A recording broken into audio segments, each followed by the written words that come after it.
My girlfriend faked recovery from illness to visit my sister's medically fragile baby, then removed her mask and deliberately coughed on the child to prove germ paranoia was ridiculous. When I found out she had planned this prank in advance, I dumped her. I need advice on whether I'm overreacting to what happened last weekend. My girlfriend Jessica, 28F, and I, 26M, have been together for 2 years. She has this thing where she likes to pull pranks on people. I always thought they were harmless until recently. Let me give you some background on Jessica's pranks. Last month, she put hot sauce in my toothpaste because she thought it would be funny to see me jump around. The month before that, she hid plastic wrap over the toilet seat when my dad came to visit. She always laughs and says people need to lighten up when they get upset.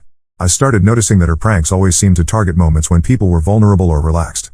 The situation involves my sister Kate, 32F, and her daughter Claudia, 18 months old. Claudia was born with a heart condition that required surgery when she was 6 months old. Her immune system is still developing, and Kate has to be extremely careful about exposing her to germs. Even a simple cold could send Claudia to the hospital. Kate lives about 3 hours away, so we don't visit often. When we do go, Kate has basic rules about washing hands, not visiting if you're sick, and keeping the house clean. Jessica has always complained about these rules, saying Kate is being dramatic and overprotective. 2 weeks ago, Jessica started feeling sick with what looked like a flu. She had a cough, body aches, and was running a low fever. I told her we should cancel our planned visit to Kate's house that weekend, but Jessica insisted she was getting better and didn't want to disappoint anyone. The day before we were supposed to leave, Jessica seemed much better. Her fever was gone, and she said the cough was just lingering. She promised she would wear a mask around Claudia and keep her distance. I believed her because I wanted to see my niece. When we arrived at Kate's house on Saturday morning, Jessica immediately walked toward Claudia's playpen in the living room. Kate stepped in front of her and reminded her about wearing a mask and keeping distance. Jessica nodded and put on a mask. What happened next changed everything. Jessica picked up Claudia without asking Kate first. Kate told her to put Claudia down because she was still coughing occasionally. Jessica got this look on her face that I had seen before during her worst pranks. She pulled off her mask, held Claudia close to her face, and coughed directly on her. Then she started laughing and said it was just a prank to prove that everyone was being too paranoid about germs. She said she had been faking being sick the whole time to see how Kate would react. Kate grabbed Claudia from Jessica's arms and told us both to leave immediately. She was shaking and kept checking Claudia's breathing. I tried to apologize and explain that I had no idea Jessica was planning this, but Kate wouldn't listen. She said we needed to get out of her house before she called the police. The drive home took 4 hours because Jessica kept insisting that everyone was overreacting. She said babies get exposed to germs all the time and that Kate was creating a sterile bubble that would actually hurt Claudia's development. I didn't say much because I was trying to process what had just happened. On Sunday evening, Kate called me crying. Claudia had developed a cough and her breathing was becoming labored. They were taking her to the emergency room. The doctors admitted Claudia to the pediatric ward because her oxygen levels were dropping. Claudia spent 5 days in the hospital on oxygen support. The doctors said she had developed a respiratory infection that could have been much worse given her medical history. Kate blamed Jessica for deliberately exposing Claudia to illness as a prank. Jessica maintains that she wasn't actually sick and that Claudia probably caught something from someone else. She says Kate is using this situation to turn the family against her. She also says Kate overreacted by grabbing Claudia away from her and that the whole family treats her like an outsider. I've been staying at my friend's place since Sunday because Jessica and I keep fighting about this. She wants me to support her version of events when I talk to my family. She says if I really love her, I'll stand by her against people who are trying to break us up. Kate isn't speaking to me. My parents are furious and want Jessica banned from family events. Jessica's parents called my parents to complain that their daughter is being scapegoated for something that wasn't her fault. I keep going back and forth on this. Part of me thinks Jessica made a terrible mistake but didn't mean for Claudia to actually get sick. Another part of me remembers the look on her face when she pulled off that mask and how deliberate the whole thing seemed. Jessica has been sending me texts all week saying that she's sorry Claudia got sick but that it wasn't her fault. She says she'll never prank around Claudia again if it makes everyone feel better. She also says she's willing to apologize to Kate if it will fix things. But I can't stop thinking about how Jessica looked when she coughed on Claudia. It wasn't spontaneous or accidental. She had this expression like she was proving a point or winning some kind of game. Am I wrong to think that Jessica crossed a line here? Should I give her another chance if she promises to stop with the pranks? Or should I trust my gut feeling that something is seriously wrong with someone who would risk a baby's health to make a point? Claudia is home now and recovering well, but Kate says the damage to our relationship is permanent unless Jessica takes full responsibility and gets help for whatever is wrong with her. Update 1: The situation has gotten much worse than I expected. I thought I should update because several people asked me to let them know what happened. After my original post, I decided to have a serious conversation with Jessica about getting help. I told her that regardless of her intentions, what she did put Claudia at risk and that she needed to understand why the family was so upset. Jessica agreed to apologize to Kate, so I arranged a phone call between them. Instead of apologizing, Jessica spent 20 minutes explaining why Kate's rules were excessive and how keeping Claudia isolated from normal germs was actually harmful. She said she had researched child development and that exposure to common illnesses helps build immunity. Kate hung up on her. The next day, Jessica's mother called Kate directly. She told Kate that Jessica had been genuinely sick and that the family was being cruel by blaming her for Claudia's illness. She said Jessica was devastated and had been crying for days about being treated like a criminal. This conversation revealed something I didn't know. Jessica's mother said that Jessica had been monitoring social media posts from Kate's friends who were also young mothers. She had been reading about their approaches to protecting their children from illness and thought Kate was being influenced by online parenting groups that promote excessive caution. Kate told me about this call, and we both realized that Jessica had been paying attention to our family's medical situation much more than I realized. She had been researching Claudia's condition and forming opinions about how Kate should handle it. I decided to look through Jessica's browser history on our shared laptop. What I found disturbed me. She had been searching for information about children with immune system problems. She had visited forums where parents discuss protecting medically fragile children. Some of her search terms included things like overprotective parents, sick children, and building immunity in babies. More troubling, I found searches for harmless pranks to prove a point and how to show someone they're being paranoid. When I confronted Jessica about these searches, she said she was just trying to understand the situation better. She said she thought if she could prove that her being mildly sick wasn't dangerous, it would help Kate relax and enjoy family visits more. I asked her directly if she had planned the whole thing in advance. She admitted that she had thought about doing something to show that Kate's concerns were excessive, but she said it wasn't meant to hurt anyone. This admission changed everything for me. What she did wasn't a spontaneous prank or a mistake in judgment. She had deliberately planned to expose Claudia to whatever illness she had to prove a point about parenting. I told Jessica I needed space to think, and I've been staying with my friend Marcus, 29M, for the past 2 weeks. Marcus has been letting me use his guest room while I figure out what to do next. Jessica has been texting me constantly, alternating between apologies and complaints about how unfairly everyone is treating her. She says she never intended for Claudia to get sick and that she's being punished for something that could have happened anyway. Yesterday, something else happened that made the situation more complicated. Kate called me to say that she had been going through Claudia's medical records with the pediatrician. The doctor told her that the specific type of respiratory infection Claudia developed typically takes 7 to 10 days to show symptoms after exposure. This means Claudia was likely exposed to whatever made her sick before our visit to Kate's house. The timeline doesn't match up with Jessica's cough being the cause. I called Jessica to tell her this news, thinking it might help resolve some of the tension. Instead of being relieved, she got angry. She said she knew all along that she wasn't responsible for Claudia getting sick and that the family owed her an apology. She said this proves that Kate and my parents were looking for an excuse to exclude her from the family and that they used Claudia's illness as a weapon against her. When I pointed out that this doesn't change the fact that she deliberately coughed on a medically vulnerable child, Jessica said I was missing the point. She said the issue wasn't what she did but how the family reacted to it. This conversation made me realize that Jessica doesn't understand why her actions were wrong. She's focused on being proven right about not causing Claudia's illness rather than acknowledging that her behavior was unacceptable regardless of the outcome. My parents want to meet with me this weekend to discuss the situation. They've been patient about not pressuring me to make a decision about Jessica, but I think they're running out of patience. Kate is still not speaking to Jessica at all. She told me that even if Jessica wasn't responsible for Claudia's illness, the fact that she was willing to risk it for a prank tells Kate everything she needs to know about Jessica's character. I'm starting to think Kate is right. The medical timeline might have cleared Jessica of directly causing Claudia's illness, but it doesn't change the fact that she was willing to put a vulnerable child at risk to prove a point. I don't know how to move forward from here. Jessica wants things to go back to normal now that she's been proven right about not causing the illness. My family wants nothing to do with her. And I'm stuck in the middle trying to figure out if there's any path back from this. Update 2: a lot has happened since my last update, and I need to get this written down because I'm still processing everything. I met with my parents the weekend after my last post. They had been talking to Kate's pediatrician about the timeline of Claudia's illness. The doctor explained that while Jessica's cough likely didn't cause the specific infection Claudia developed, exposing any child with Claudia's medical history to deliberate respiratory droplets is dangerous regardless of whether the person is actually contagious. The doctor also told them something else. When Kate brought Claudia to the emergency room, she mentioned the incident with Jessica. The hospital noted this in Claudia's file and reported it to Child Protective Services as a potential case of intentional exposure to illness. A social worker contacted Kate the week after my last update. They wanted to interview the family about what happened and determine whether Claudia was at risk of future harm. Kate had to explain the entire situation and provide medical records showing Claudia's vulnerability. The social worker told Kate that deliberately coughing on a medically fragile child, even as a prank, constitutes child endangerment under state law. She said that while they weren't pursuing charges at this time, the incident would remain in their files. When I told Jessica about the CPS involvement, her reaction was not what I expected.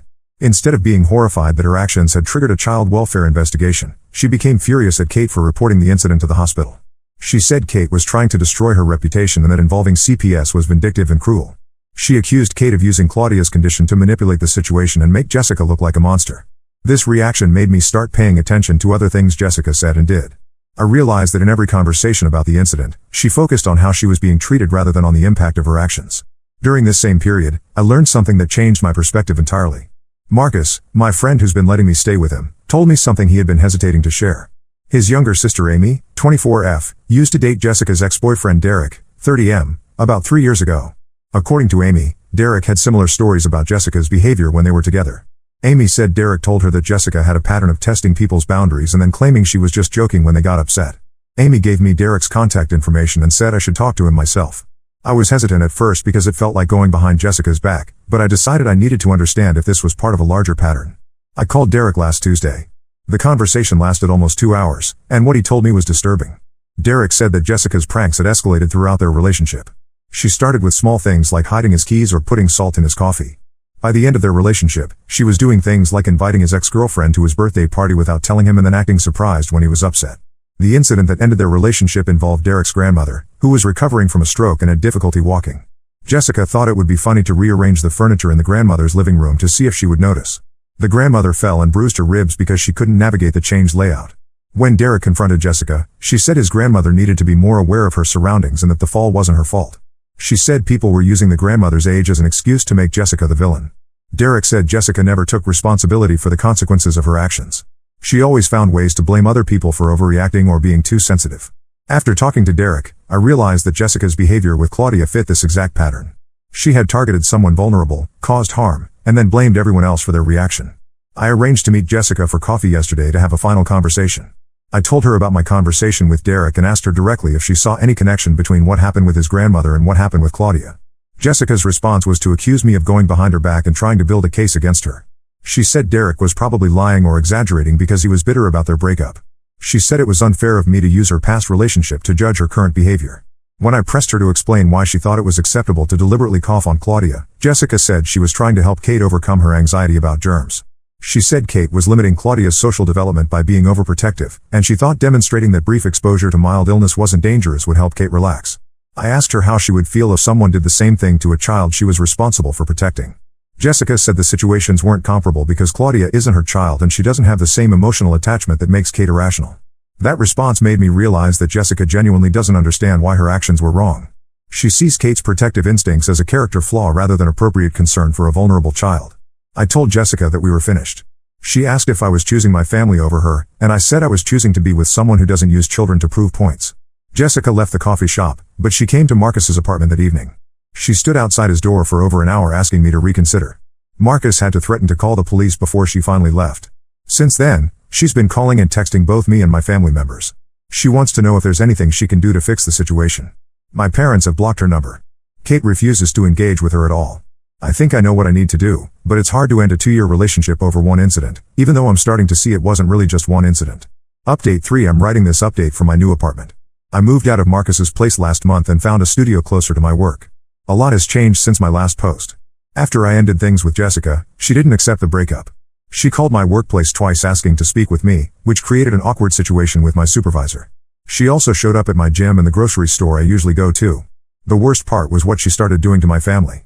She created a fake social media account and began commenting on Kate's posts about Claudia's development. She would leave comments questioning Kate's parenting choices and suggesting that keeping Claudia isolated was harmful. Kate didn't realize these comments were coming from Jessica until Marcus's sister Amy recognized Jessica's writing style and told us about the fake account. Jessica also started calling my parents' house and hanging up when they answered.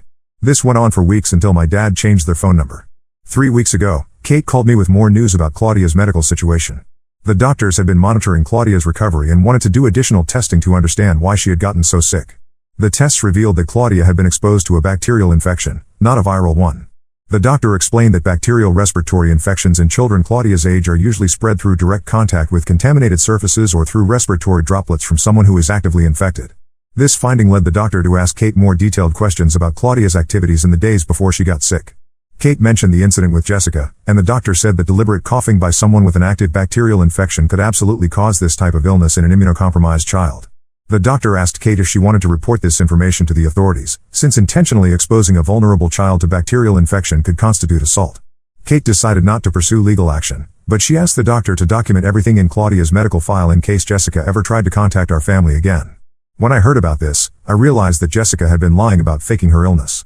She had been genuinely sick with something contagious, and her decision to remove her mask and cough on Claudia had put Claudia in real danger. I texted Jessica asking her to explain this discrepancy. She called me back immediately and said the doctors were wrong and that correlation doesn't prove causation.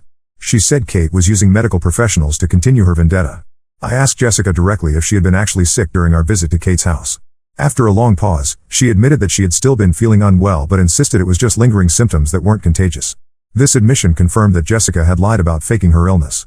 She had knowingly exposed Claudia to an active infection and then lied about it when the consequences became serious. I told Jessica I was blocking her number and that she needed to stop contacting my family. She said I was abandoning her when she needed support and that she had never meant for Claudia to get seriously ill. Jessica sent me one final text before I blocked her. She said that someday I would realize that my family had manipulated me into choosing them over her and that she hoped I would regret losing someone who really loved me. I changed my phone number the next day. Claudia is doing well now. Her doctors say she has recovered completely from the infection and that her immune system is developing normally.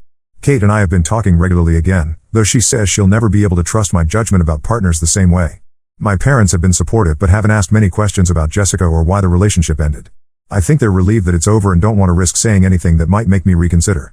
I've been thinking about Derek's story and wondering how many other people Jessica has hurt with her pranks. I hope she gets help, but I'm glad she's not my responsibility anymore. The most important thing is that Claudia is healthy and safe. Kate invited me to Claudia's second birthday party next month, which feels like a step toward rebuilding the trust I lost when I brought Jessica into their lives. I don't regret ending the relationship, but I do regret not recognizing the warning signs earlier. I should have paid attention to the pattern of Jessica's pranks and what they revealed about how she treats people who can't defend themselves. Final update: I'm posting this final update because some people have been messaging me asking for closure on the situation. I also want to share what I learned about Jessica's history because it might help someone else recognize similar warning signs. 2 months ago, I got a call from Derek, Jessica's ex-boyfriend. He said a mutual friend had told him about what happened with Claudia and that he had some information I should know. Derek had been in contact with 2 other men who had dated Jessica before him. All 3 relationships followed the same pattern. Jessica's pranks started small and gradually became more targeted and harmful. In each case, she focused on people or things her boyfriends cared deeply about. With Derek, she had targeted his grandmother. With the boyfriend before Derek, she had repeatedly pranked his elderly dog, including hiding the dog's medication and replacing his food with different brands. With the first boyfriend, she had pranked his younger brother who had autism by rearranging his room and hiding his comfort items.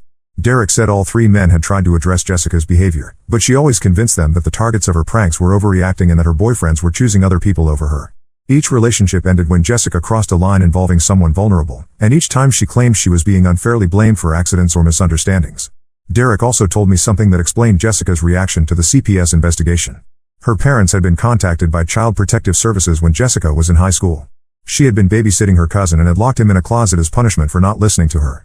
The cousin was found hours later by his parents and was severely dehydrated. Jessica's parents had convinced CPS that it was a misunderstanding and that Jessica was just an inexperienced babysitter who made a poor decision. But Derek said Jessica had always been resentful about that investigation and saw it as proof that adults would turn minor incidents into major crises to avoid taking responsibility for their own overreactions. This background helped me understand why Jessica had been so focused on proving that Kate was overreacting rather than acknowledging the danger she had created. After learning this information, I decided to contact Kate and tell her everything Derek had shared. Kate wasn't surprised. She said she had always felt uncomfortable around Jessica but hadn't been able to identify why until the incident with Claudia. Kate also told me that she had talked to other mothers in her support group about what happened. Several of them had similar stories about relatives or friends who didn't respect boundaries around their medically fragile children.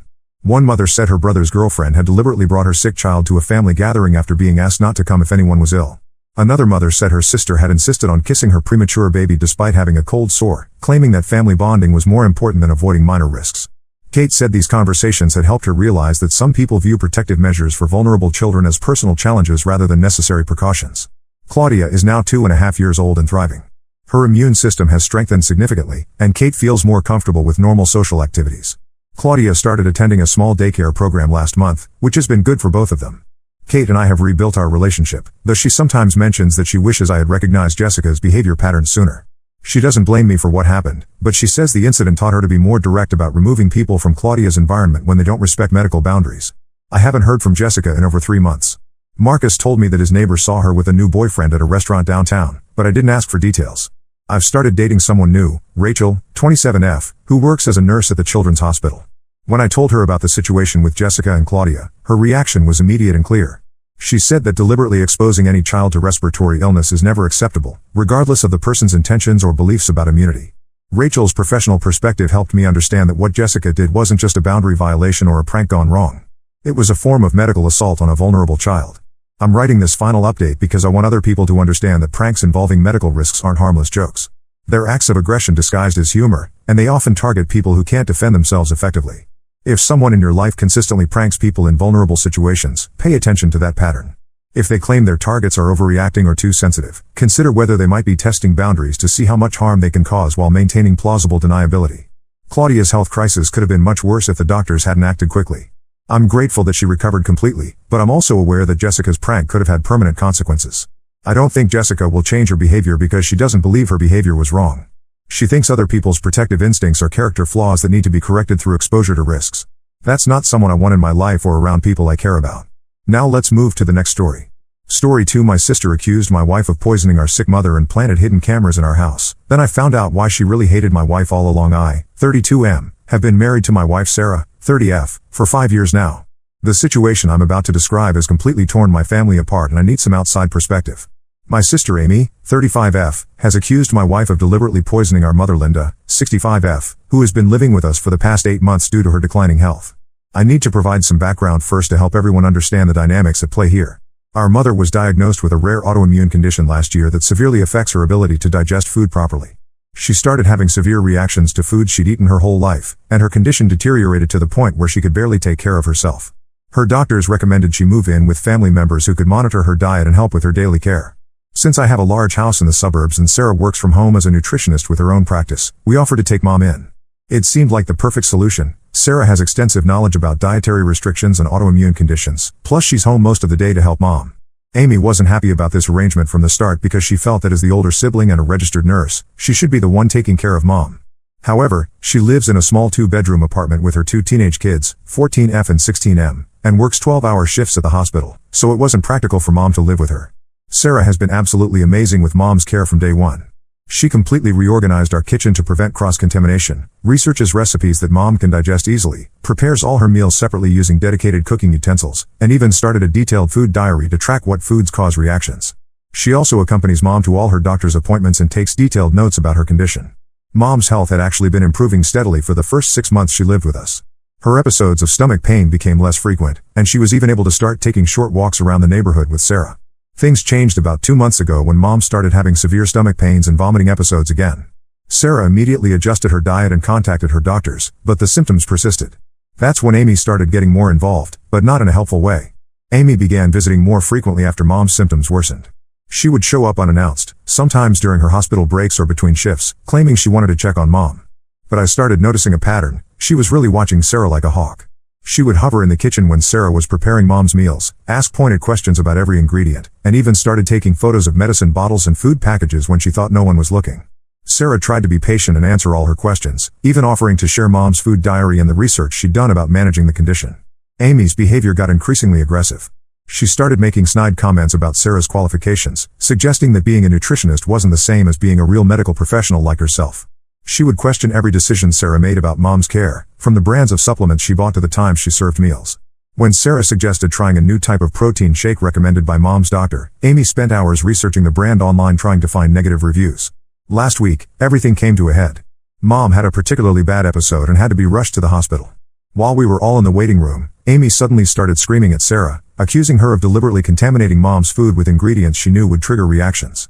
According to Amy's theory, Sarah was feeling burdened by Mom's care, despite never showing any signs of this, and was slowly poisoning her to force her into a nursing home where she wouldn't be our problem anymore. When I asked Amy what evidence she had for these outrageous accusations, she claimed that as a nurse, she had noticed patterns in Mom's symptoms that suggested deliberate food contamination. She brought up how Sarah had mentioned feeling tired during a family dinner 3 months ago, who wouldn't be tired after working and caregiving. She also referenced an incident where Sarah had forgotten to buy Mom's special bread during a grocery run, twisting it into proof that Sarah was negligent. The final straw for Amy was apparently finding an open package of wheat flour in our kitchen. Mom is severely gluten intolerant, which she claimed was proof that Sarah was secretly adding it to Mom's food. The truth is, I had bought that flour because I wanted to try baking bread during my time off after watching some cooking shows. Sarah had specifically told me to keep it in a separate cabinet away from Mom's ingredients and had even labeled the cabinet as contains gluten to prevent any mix-ups. When I defended Sarah, pointing out how she's done nothing but help Mom, Amy turned on me too.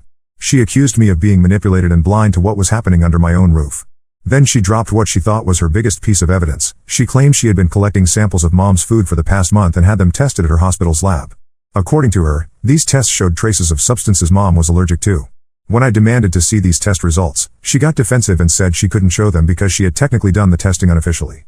Mom was obviously distraught hearing all this. Sarah was in tears, not just from the accusations but from hearing how Amy had apparently been suspicious of her for months while pretending to be civil. I lost my temper and told Amy to leave the hospital. I told her she was no longer welcome in our house unless she apologized to Sarah and admitted she was wrong. She refused and instead threatened to report Sarah to Adult Protective Services. Looking back, there have been signs of Amy's hostility towards Sarah from the beginning of our relationship. When we first started dating 6 years ago, Amy was convinced Sarah was a gold digger because she came from a wealthy family but chose to work as a nutritionist instead of joining her family's business. She would make comments about Sarah playing and having a career while secretly planning to inherit her family's money.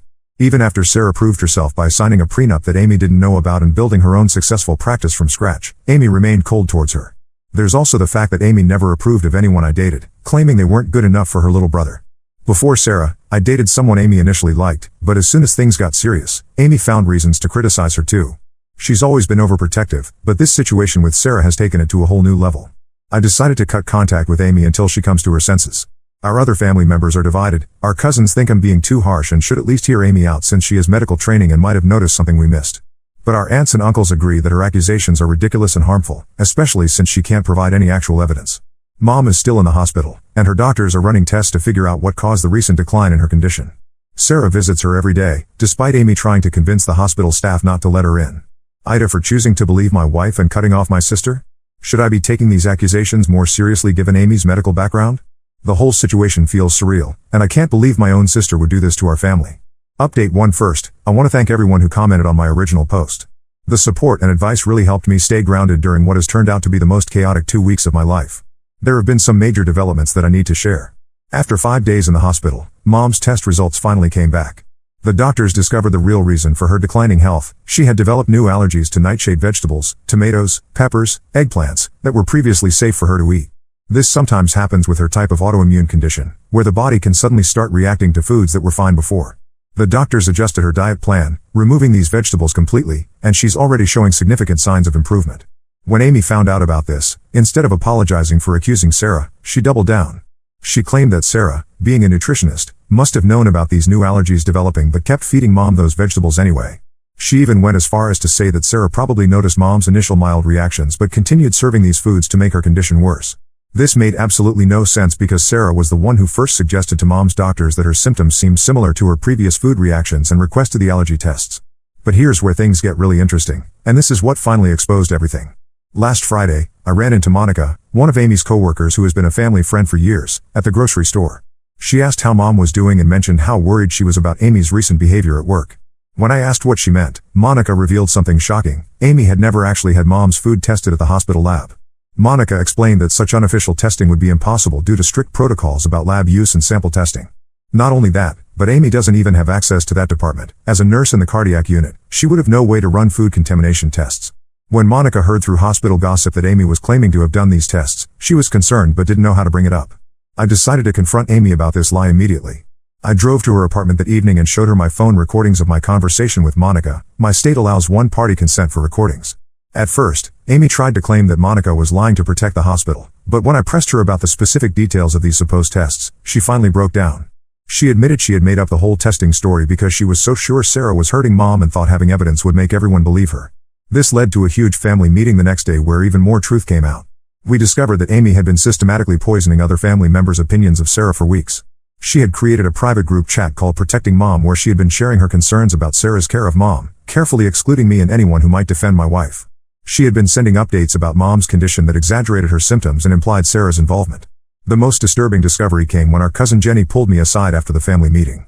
She revealed that during one of Amy's surprise visits to check on Mom, she had actually planted a hidden camera in our living room.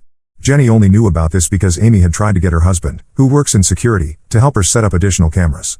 He had refused and told Jenny about it, but Jenny had been too uncomfortable to tell me until now.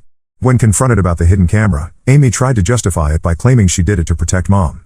But when we demanded to see the footage, she admitted she hadn't found anything suspicious, just hours of Sarah patiently helping Mom with her meals, medications, and daily activities. The camera has since been removed and turned over to our lawyer, as this type of surveillance is illegal in our state without consent. Sarah is understandably devastated by all of this. She's been having anxiety attacks, especially after we discovered that Amy's campaign against her had spread beyond our family. Amy had been approaching Sarah's clients at the hospital. Many of her nutrition clients are referred by doctors there, and implying that Sarah was untrustworthy. She never made direct accusations, but she would say things like, "I wouldn't trust my family member with her," or "You might want to get a second opinion." As a result, Sarah is considering taking a break from her practice. Several clients have already canceled their consultations, and a doctor who regularly referred patients to her has stopped doing so. She's worried her professional reputation has been permanently damaged by Amy's rumors. I've consulted a lawyer about possible legal action against Amy for defamation and illegal surveillance. The lawyer believes we have a strong case, especially with the hidden camera evidence and the documented lies about the hospital tests. Most family members are now firmly on our side after learning about Amy's deception, but some still think we should work things out because we're family. They keep saying things like she was just worried about Mom or her heart was in the right place. Mom is especially torn about the whole situation. While she knows Sarah is innocent and has been nothing but helpful, she hates seeing her children at odds with each other. She's been crying a lot and blaming herself, wondering if she should have just moved into a nursing home instead of living with us. Sarah and I keep reassuring her that none of this is her fault, but it's hard seeing her so distressed. I'm planning to move forward with a legal action regardless of what anyone thinks. Amy's lies and actions have nearly destroyed my wife's professional reputation and have caused serious emotional distress to our entire family. I'll post another update when there are more developments. Update 2: The situation has taken several unexpected turns that I need to share. While going through old family photos with Mom during her recovery, we stumbled upon something that has completely changed our understanding of Amy's behavior. In an old photo album from 15 years ago, we found a stack of letters and engagement party invitations that revealed a shocking connection. Amy had actually been engaged to James, Sarah's cousin. Mom confirmed the story. Apparently, Amy and James had dated for 3 years and were engaged to be married. The engagement ended abruptly when James left Amy for another woman just 2 months before their planned wedding. Amy was devastated and had to cancel everything. She took it so hard that she moved to another state for a year to recover. When she came back, she never mentioned James or what happened, and the family respected her wishes by never bringing it up. Sarah had no idea about any of this because she wasn't close to that side of her family growing up. She was away at college when all this happened, and James was the black sheep of their family who everyone avoided talking about. The few times Sarah had mentioned James in passing, Amy had never shown any reaction that would suggest their history. But here's where it gets even more complicated. Our lawyer, while investigating Amy's defamation campaign against Sarah, discovered what might have triggered Amy's recent obsessive behavior. James has recently moved back to our city with his wife, the same woman he left Amy for, and their 3 kids. He's now a successful wellness entrepreneur and is planning to work with Sarah on developing a nutrition program for his company's employees. After some digging, we found out that Amy had learned about this business connection about a week before she started intensifying her accusations against Sarah. She had seen a promotional email from Sarah's nutrition practice announcing the upcoming collaboration. The project would have been a huge opportunity for Sarah's career, but now it's on hold because of all this drama. The timing explains why Amy suddenly escalated from general hostility to active sabotage. Finding out that Sarah would be working closely with James must have triggered all her unresolved feelings about the failed engagement. Instead of dealing with those feelings, she projected all her anger and resentment onto Sarah. We tried to organize a family therapy session to work through this mess. Our Aunt Susan, who's a counselor, offered to mediate. But instead of attending, Amy sent a lengthy email to the entire family. In it, she accused me of betraying her by choosing my rich wife's family over my own blood relatives. She went on a rant about how the wealthy always protect each other, completely ignoring that she was the one who had fabricated evidence and illegally recorded people in our home. The most concerning part of her email was how she tried to rewrite history, claiming she had always known Sarah was just like James and had been trying to protect our family from more heartbreak. She even suggested that Sarah and James might be planning something behind my back, which is absolutely ridiculous since Sarah barely knows him. The hidden camera incident has had serious professional consequences for Amy. When her hospital found out she had secretly recorded people in a private residence, they launched a formal investigation. They're concerned about potential violations of patient privacy protocols. Apparently, Amy had accessed Mom's medical records at the hospital multiple times without authorization, even though she wasn't involved in Mom's care. She's been suspended pending the investigation's outcome. Some family members who were initially sympathetic to Amy have changed their minds after learning about her history with James. They now see her accusations against Sarah as part of a larger pattern of unresolved issues and misplaced revenge. However, Amy's kids are caught in the middle of all this. Her daughter told me that Amy has been obsessively watching old videos from when she was with James and crying about how her life could have been different. I feel some guilt about not remembering the James situation sooner, but I was only a teenager when it happened and Amy had been so insistent on everyone forgetting about it. Sarah feels awful too, even though none of this is her fault. She offered to withdraw from the project with James to keep the peace, but I told her she shouldn't have to sacrifice professional opportunities because of Amy's issues. Mom is doing much better health-wise, but this revelation about Amy and James has her questioning everything. She keeps asking if she should have forced Amy to get counseling after the broken engagement instead of letting her pretend it never happened. I'll update again once the hospital investigation is complete. For now, we're maintaining no contact with Amy and focusing on helping Sarah rebuild her professional reputation. Update 3: The situation has finally reached its conclusion, though in a way none of us expected. The hospital completed their investigation of Amy last week, and the results were damning. They discovered that beyond accessing Mom's records without authorization, she had been using her position to look up medical information about Sarah's clients. This was a major HIPAA violation. The hospital terminated her employment immediately and reported her to the state nursing board. This triggered what I can only describe as a complete meltdown. Amy showed up at our house at 3 a.m. on a Tuesday, clearly drunk, demanding to speak to Mom. When we refused to let her in, she started screaming in our driveway about how everything was Sarah's fault. She claimed Sarah had orchestrated her firing by telling lies to the hospital administration, even though Sarah had nothing to do with the investigation. The noise woke up our neighbors, and one of them called the police. Before they arrived, Amy started throwing rocks at our windows and threatening to expose us on social media. We got the whole incident on our security cameras. She only left when she heard police sirens approaching. True to her threat, Amy spent the next day creating multiple social media posts accusing Sarah of elder abuse, professional fraud, and having an affair with James.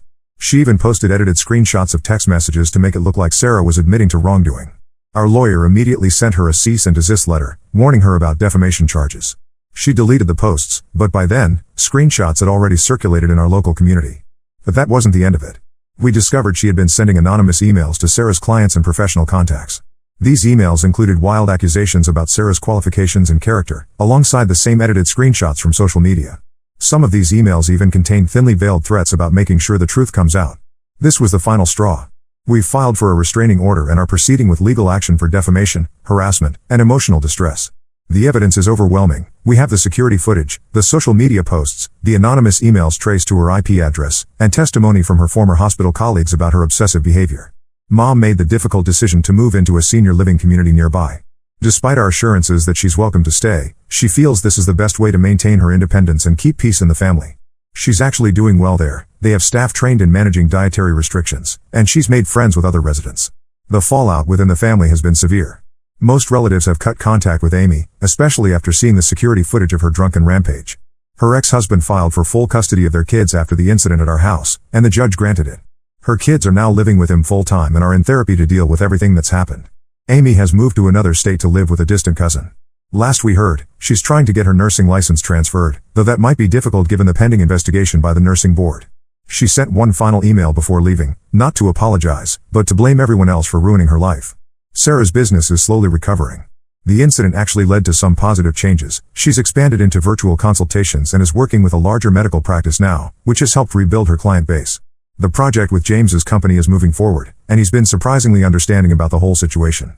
Looking back, I realized that cutting toxic people out of your life is sometimes the only solution, even if they're family. Amy's issues with James clearly ran deeper than any of us realized, but that doesn't excuse her attempts to destroy Sarah's life and reputation.